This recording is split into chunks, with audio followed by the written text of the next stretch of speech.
it's Oksana, coach and psychologist for women and couples around empowerment and relationships. And if you like my content, subscribe to my newsletter and have all the fun materials. Today I have a very special guest, Lilian Merila, a certified love, sex, and relationships coach. And I'm so excited to have you here for this conversation, deepening sexual and emotional intimacy in a couple. Your approach to intimacy, we had talks about that, and I heard that it's so important for you, like those deep intimacy and connection in a couple, in your own couple, and then working with couples and working one-on-one with people who crave that intimacy in the world. And I know it's one of the core values of yours. So when I was thinking about this topic for my podcast, I was thinking like, yeah, I want you. I want you and have talk with you here. This is a topic that I've been thinking about so much, exploring so much, how to actually build long-lasting intimacy. Honestly, our world is getting so kind of alienated, and it's so easy to feel lonely. It's so easy to feel lonely even in a couple. So I feel that the opposite of loneliness is not togetherness, it's intimacy, actually feeling that someone is seeing, hearing, and understanding you. And how do we intentionally create that? When I hear you say being lonely in a couple, it can be a picture of a perfect couple, or like people hanging out together, and still there's this loneliness and not being seen and unmet needs and people feeling like, and what to shift here? I mean, it's kind of cool already. And then I just feel something is missing. I feel there's more to it. Then I feel this topic holds so many layers that even experienced practitioners like you, me, we are coaches of intimacy, and still in our couples, we can go layer after layer, layer after layer, still claiming the power of the cycles, and then knowing, like claiming even more deep layers of intimacy. And so I feel this topic is very alive and meaningful, like no matter you're a beginner or experienced practitioner. Yeah, absolutely. Absolutely.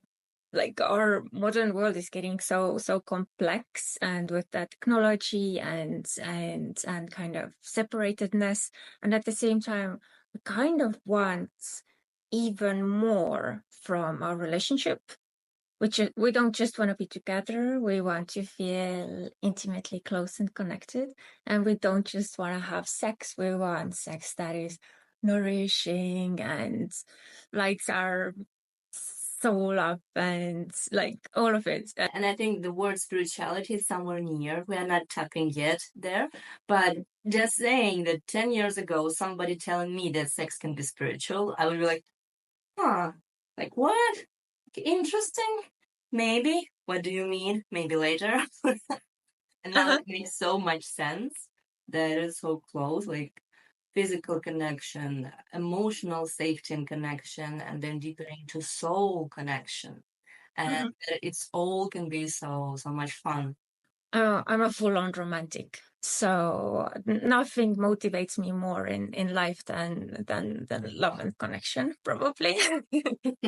Completely honest, if I look back, money, status, not so much, but my personal life, very important.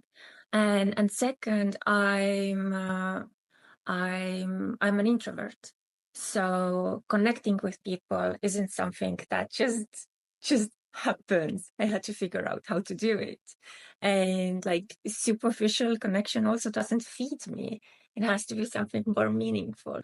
Studying tantra, studying holistic sexuality, tantric sexuality, how it naturally shifted my experience with my next partner, who had not taken any of this schooling and training. It was just me who had expanded my understanding of sexuality, and how it immediately somehow shifted how we were experiencing our sexual connection. So one person having this reference points immediately expands where we can go together. Other shift is I had this interesting moment of contrast. I had been in a long relationship living together for many years, 2 long relationships,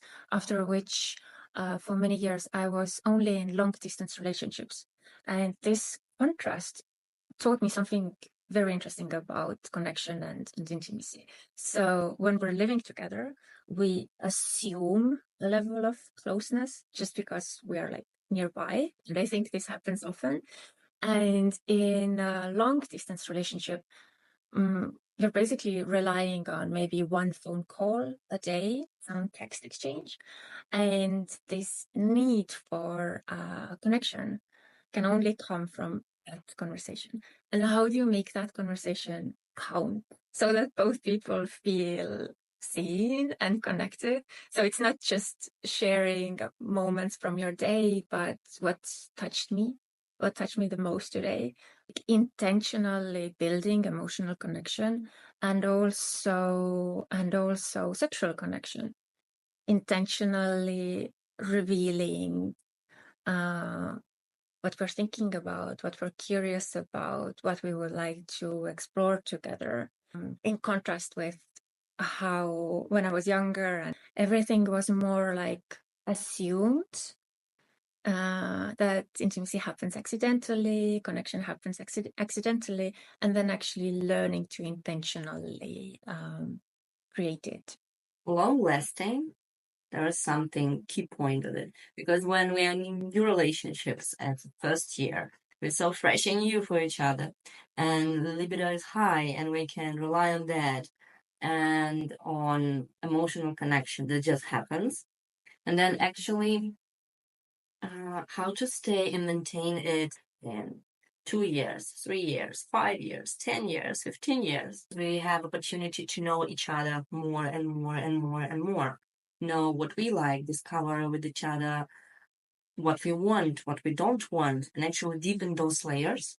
And I'm so resonating with you with being an introvert as something like, and it's that relationship doesn't happen, just deep, meaningful connection for me is the same. And in my story, I had with my husband, we had 2 relationships. We had first round more relationships. We won when we were, I think, 18, 19. I don't remember already. And it was like the impulse was there and the potential was there. But because I didn't know yet about my emotions and I didn't release it yet, all my blockages around connection, generally emotional connection, it still felt like this person is here, but I cannot connect. Like at some points I can, and at some points I'm just lacking possibility. I just don't know how. It's just this wall, and I want, and I feel there's something is there, but I cannot touch. And when my mind doesn't have what it means, and nobody taught me what it means, how to build that my mind take like, oh, maybe we are not right for each other, or maybe like he's bad, or maybe he's like all the men are like this. So it goes to that default like state and stories that we have around like messages around men and women and all of that.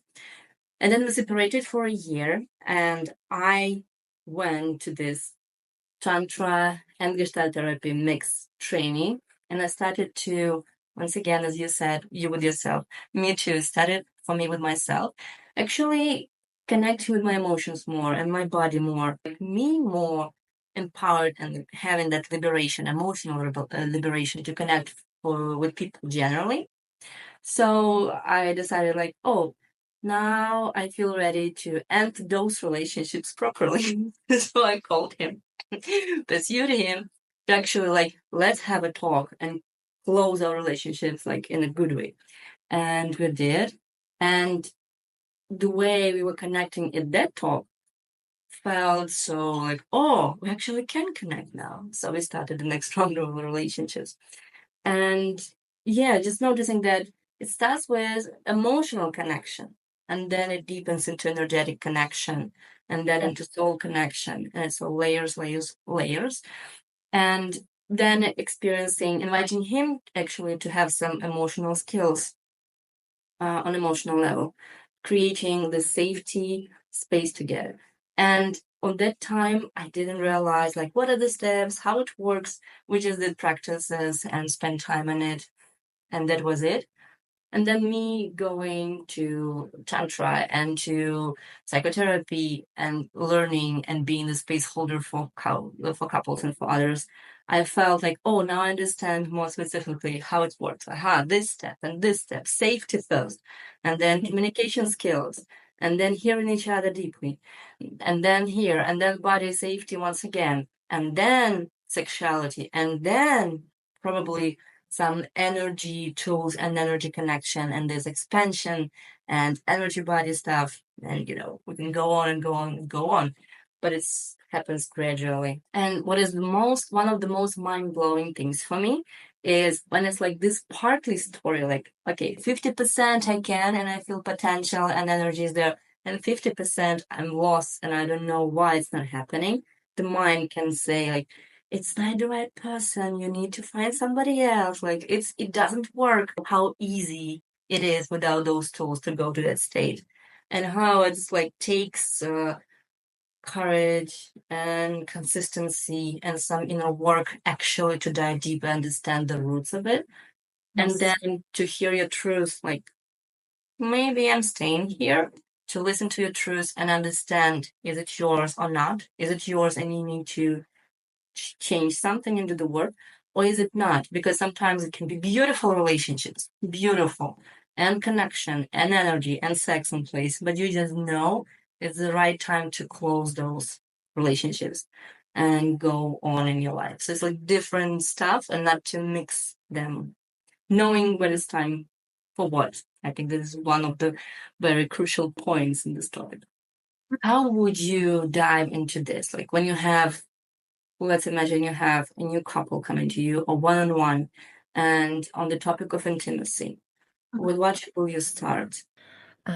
When people say intimacy, they can be meaning different things. They can be talking about emotional intimacy, or they can be using intimacy as a code for sex. So what are they exactly looking at, and what are they exactly wanting?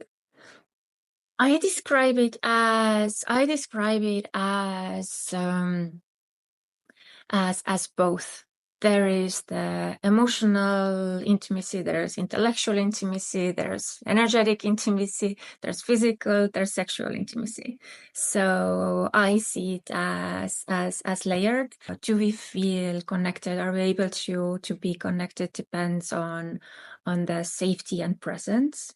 Either it's in emotional moment or sexual situation, like how safe do we feel? How safe can I make myself feel? How much safety can I provide for you? How present we are. And then the next layer is openness and curiosity. Intimacy works through revealing, doing this vulnerable act of revealing yourself as invitation to create a bridge between my experience and your experience. 80% of emotional unsafety or blockages or unmet needs are there around safety, having space for that conversation, connecting with our bodies and connecting with each other, and knowing how to voice it and how to understand each other. And then the next, if it's established, then it creates this good layer to actually dive deeper into sexuality.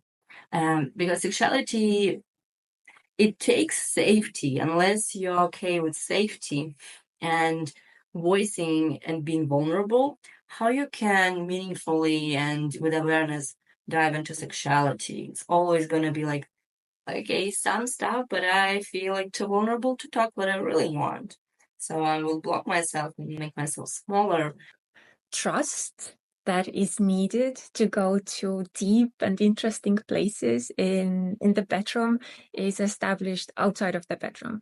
Just consistently proving that I can hold the unexpected. I show up for you. I will hold you when it's needed. I see you, I hear you, I accept you, even not even when you say something that is unexpected. Like it will not create this huge wall. The difference between initial physical attraction and deep intimacy.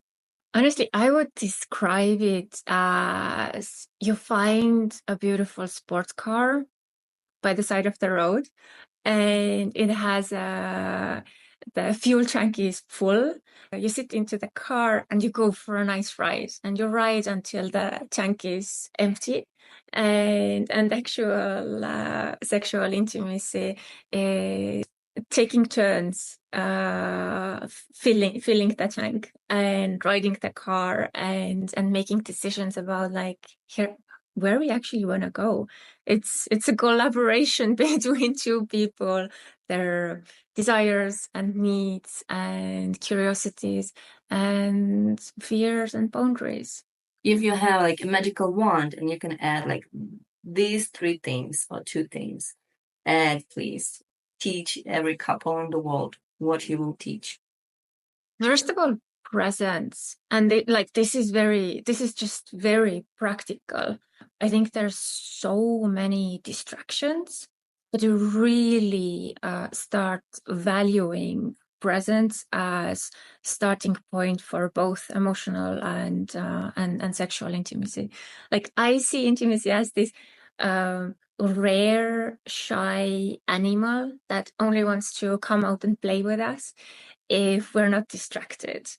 So presence is the first one, and I feel it amplifies everything. Second is the open communication, like the willingness to actually share our needs and wants and desires and what we're curious about, maybe to explore where we want to go. So this intentional checking in and actually talking about sex outside of bedroom. There's some sensitivity around talking around sex. Even experienced practitioners not always talk about sex with each other because there's something about that, some sensitivity. And I think sometimes it's about inner blockages around sexuality generally. It's still taboo topic. Yeah, we have a lot on TV and clips and videos, something around sexuality and erotism, and still in the body, there can be layers and layers and layers of some, this stiffness around that. And it takes inner work to actually be brave enough, be comfortable enough to step into more embodying the sexual energy outside of the bedroom. And I think it's about vibrancy and aliveness. And then allow yourself to speak openly around sexuality. Because for me, it takes not only healing some stuff around sexuality, growing up on this topic and allowing myself to be more adult and claiming the power of sexuality. It can be abstract words, but actually for me, I feel it in my body. Like I'm a grown-up woman and I can calmly talk about some stuff and I still feel there's way more to grow because when I'm actually starting to dive deeper in my session, in my self-work, some grandma stories about like sex not to be like hush, hush, hush. And when I do like lineage stuff, there's some abuse, there's some like, oh, generations of women not being safe and men actually not being okay with this topic too and like openly. So it's okay to be aware that if it's not happening right away, there's nothing wrong with this. It's just we have loads that we carry. When some pieces it's okay to be sexually alive, and at some parts it's still hushed down and judged. Why do we go so silent and blank when not used to talking about sex? The like lack of references. Probably didn't hear anyone talking about sexuality in our family. Rarely was it a dinner conversation, if ever. And maybe there came this signaling that decent people don't talk about sex. They have sex, but they don't talk about it. So this silent conditioning is enough, even inside the couple. It's so interesting. Like, first of all, there needs to be so much safety and trust to open up an honest conversation around who I am sexually and what I want sexually and what works for me and what works for my body. And then the fantasy side, and like what turns me on mentally, what is arousing, what is interesting for me, what I would like to explore. There's so much shame around sexual fantasies and like, honestly sharing about them. But I think what would be useful to know is that sexual fantasies don't work in the same kind of linear way, like, oh, I would like to go to an exotic holiday, and they actually really want to go on that exotic holiday. Like, that's the fantasy and that's the reality I want to have. Sexual fantasies can be complete opposite to what we want all day long. All day long, I want to be respected. The same person in their fantasy world wants to be humiliated. And that's just a way to kind of balance out some psychological tension around one certain role that has gotten too heavy. Like, even just this one piece, I feel, relieves so much kind of tension about being honest, what goes on in the like sexual mind. This piece is about being afraid of judgment when you're kind of been opening up for your partner. It's like, oh, actually, I have this, this story in my mind, and I don't know what to do with it. I'm like afraid to be judged because we don't hear many people speak about it in an integrated way. I think big topic here is about integration, and yes, about how to take a partner into exploration together. For example, I worked with one couple, and when we started working, like she said, like, I don't feel heard. I don't feel like being together. I feel it's my life and it's his life, and we are not a team. And he said, like, I want to be in team with you. I don't know how. I have my own emotional like stuff that I carry, and I cannot tell it to you. Actually, sorting out having space, first of all, having space. So coming to a coach, coming to a guide, inviting some kind of a guidance is actually sitting down and having space for your couple.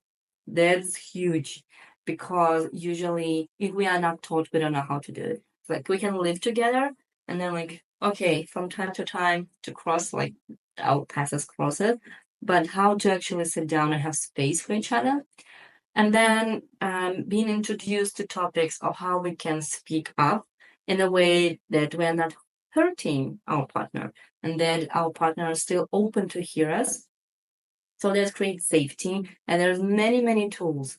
So it's not just abstract ideas like you should know how to do it. No, each inch of the way that we're speaking today with you, there's specific tools about that. So if you don't know how to do it, if you don't know from the very start how to establish space for a couple, or how to speak up, or how to actually touch the topic of sexuality, or how to be okay with sexuality yourself, it's totally okay. What I marvel about this couple is that we started with this having space and then okay how to talk and hear each other, and Yeah. at the moment I actually always see like the eyes lit up because they lost this, okay, we have a few kids together and now we cannot speak with each other, like I want to throw something in you and still I want to live with you, like all these complex feelings.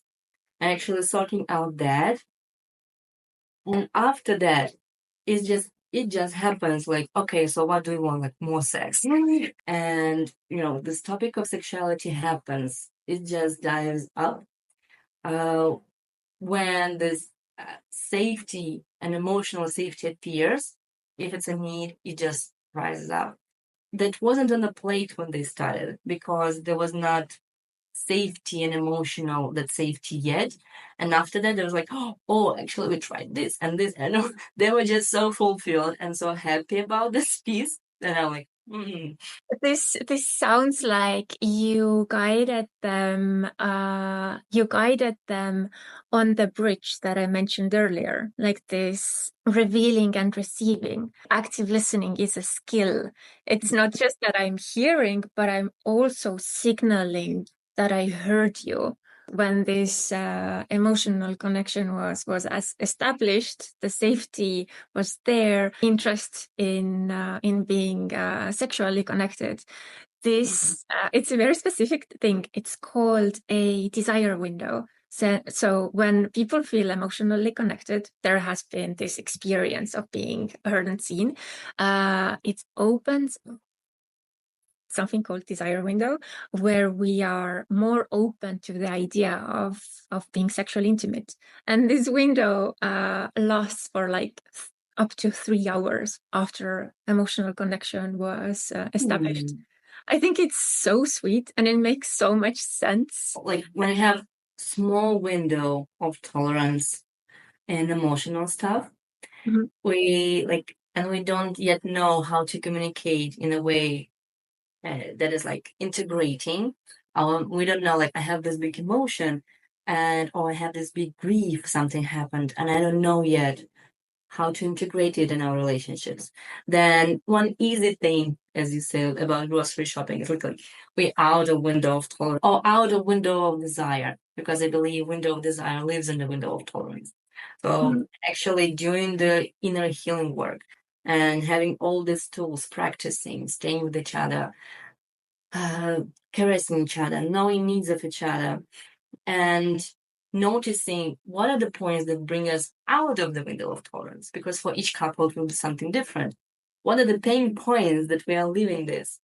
And working with them actually creates more safety and creates more big window of tolerance and more resilience of the couple. Once again, something about mastery and take the leadership role in it. So it's not happening just by itself. You're actually stepping up and say, like, it's important for me. My sexual life with you is important for me, and I'm going to do my part of the work, and I'm going to invite you. I remember one client, she told me, I want to connect with my partner, but I feel so much resentment on me, so much like not seen, that I don't want to do any inch there more. Because I suggested her, like, you can do this and invite here, like, how do you feel about that? And she said, like, I don't want to do any inch toward my partner. I want him to come and do everything now because I invested so much and he doesn't get it. So that is the dead end. And without guidance, it's not so easy to go through that, because you need, first and foremost, to meet those emotions and to integrate them, to live them through. So, and only then you will be ready to go forward in a more calm way. So actually mastering that level with yourself, being intimate with your feelings, and then mastering it with a partner. And there's a whole lot of tools about that. So you don't have to think right away like, oh, I don't have skills for that. They all exist. Create this resilience in a couple. Resentment, blocking, desire is so important topic. I honestly think that part of tending to desire and sexual connection is understanding that there needs to be a container, a place for clearing our resentments, because disappointments are part of every day. Like in a couple, we are human. There's gonna be like micro hurts and disappointments like every day.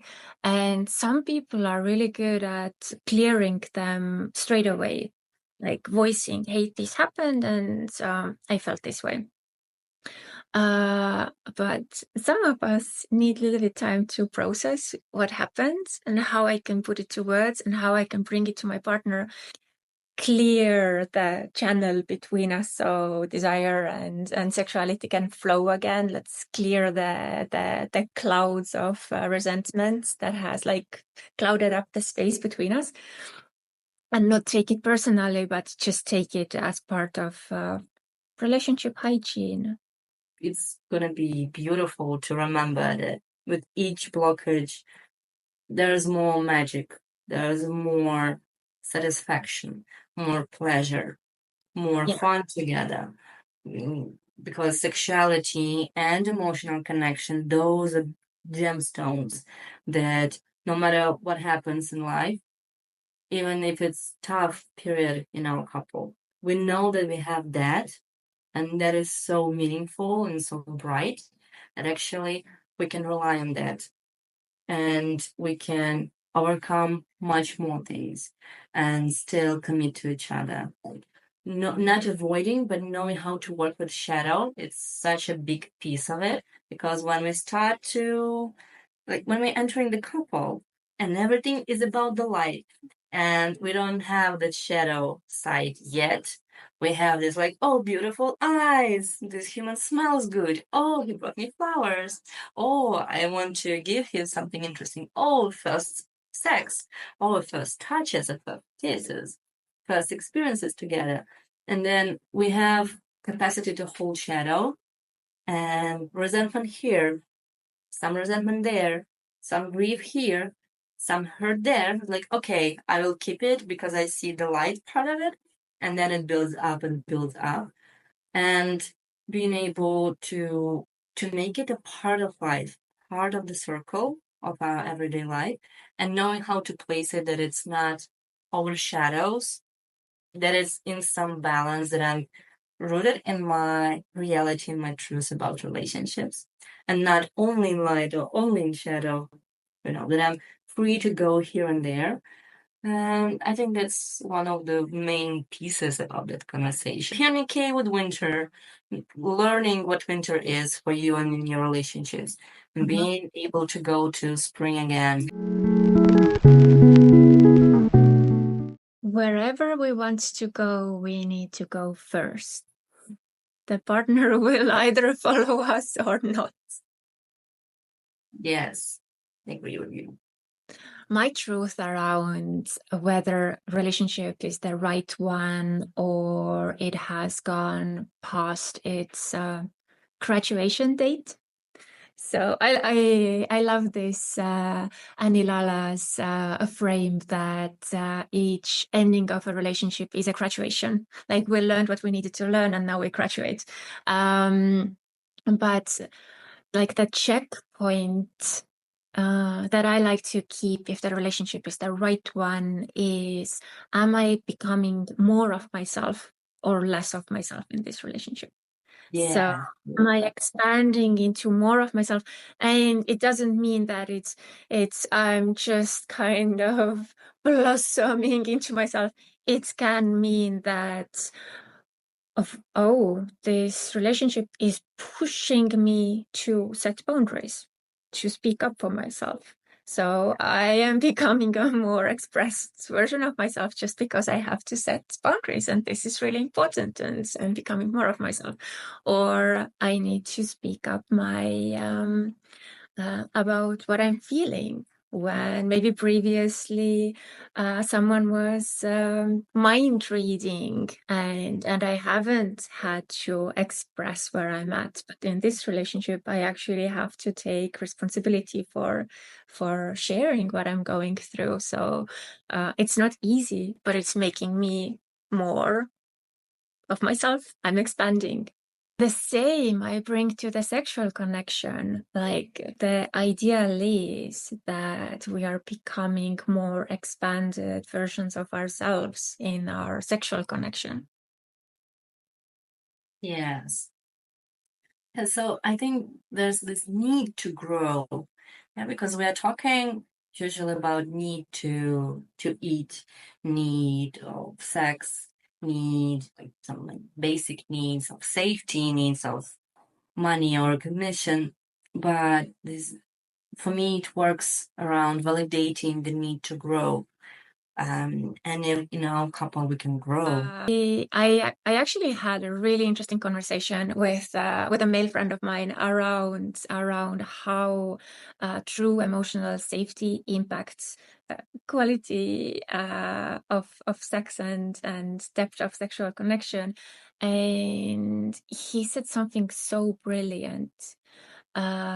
Safety is the difference between an ordinary relationship and sex and truly amazing relationship and sex. So safety is the component that allows to have a truly amazing sexual connection.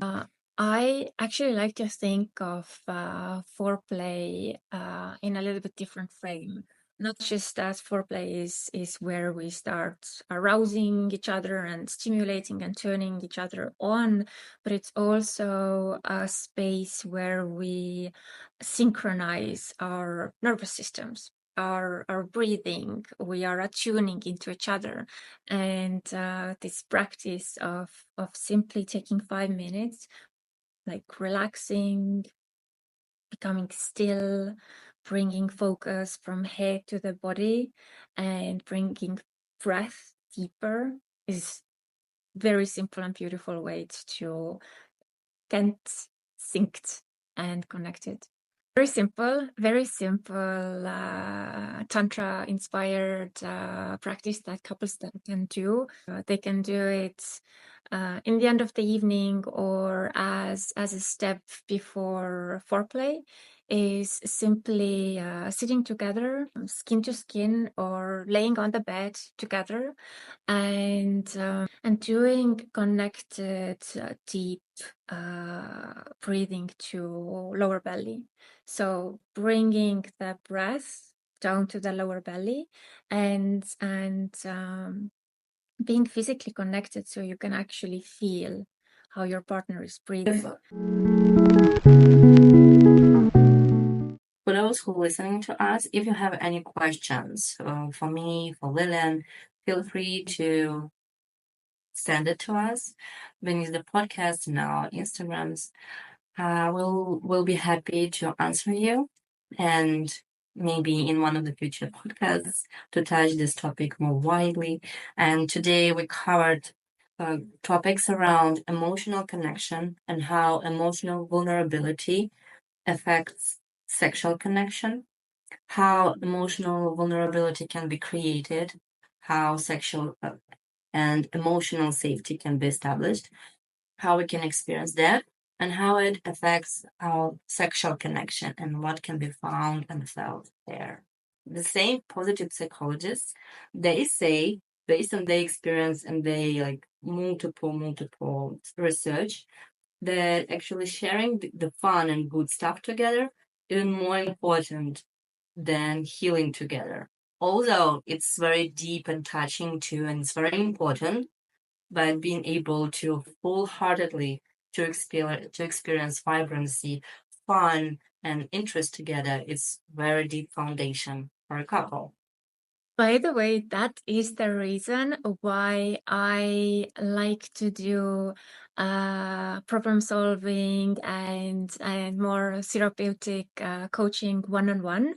And then couple sessions are purely guided tantric experiences where they can just connect and play and relax and experiencing each other's presence and aliveness. So just like your fuel for the connection. I love actually deep healing practices. I love them.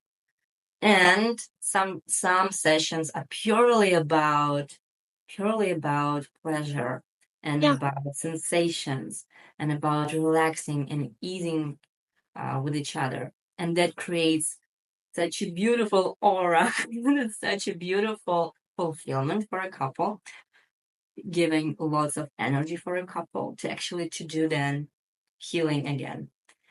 And that's the circle. When actually I start or somebody starts the work, we're like, oh, heal, heal, heal, work through the blockages, do. And actually, it's so cool being aware of the circle that you actually need to go to do the healing. Still prioritize how we can be funny with each other. And that's cute too, because we always have two. We need both. But what do you really focus on and sit in and actually impact your relationships?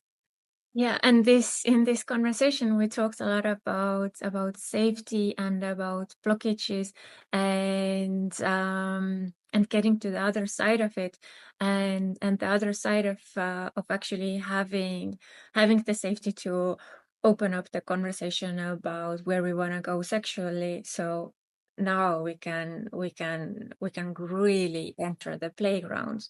Do we want to go to the sensual pleasures and really this hedonistic play? Do we want to go to the tender heart connection? Do we want to explore some kink or taboo, or do we want to go to have a spiritual temple experience, go up to cosmic heights? Yes. Like all these. Yahoo! Yes to that. It's just fun. It's a lot of fun. Yeah. So now that there is the safety, love, and acceptance, do we want to go to the temple, or do we want to be sluts and perverts? Like everything is on the table and possible. Yes. And if this healing part and establishing emotional connection part is very necessary for the beginning, and usually in a couple, women like, yes, we need to do it, and men are like, okay, we need to do it. When it transmits into playfulness and sensuality and sexuality, usually men are like, oh, yes, so let's explore. And actually, we want to have more fun together, is the key, one of the things that I hear the most from couples. Yeah, we have these maybe arguments, maybe we want more connection, but actually we want to have more fun together. How to invite your partner into practices. Inviting a partner into practices with pleasure, leading with pleasure, also closing and integrating with pleasure and gratitude, like really pointing out everything that you're grateful, everything that you enjoyed in the practice or in the healing or in the sexual experience where there was growth or expansion. I think that's so important. Men can be afraid of some new stuff, and not all the partners are ready to jump into like coaching for couples right away, but many of them do. So that's the quickest way to have the guidance around that. And aside that, making those micro steps at your own, doing some deepening practices around sexuality with yourself, and then showing up and doing some eye gazing with your partner, some guided little meditations with your partner.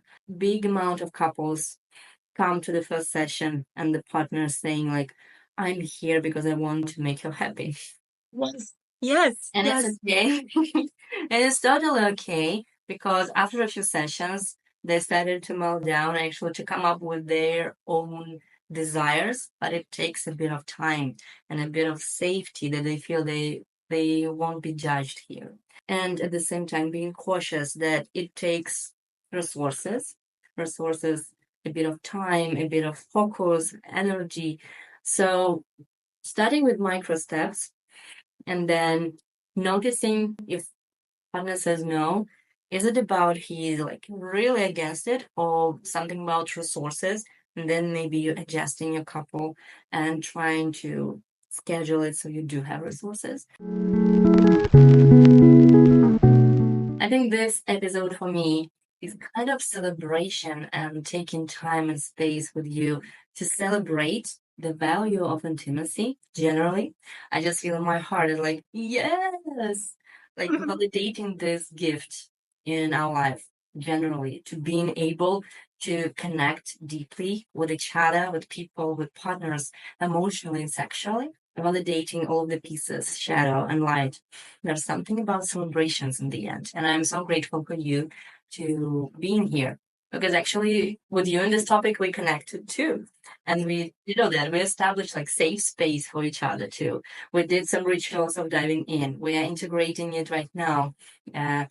We are being vulnerable in it, showing up, like being heard, practicing it, and now we are closing and integrating it. And it's kind of example of emotional and energetic connection too. So thank you so much for being here with me. You.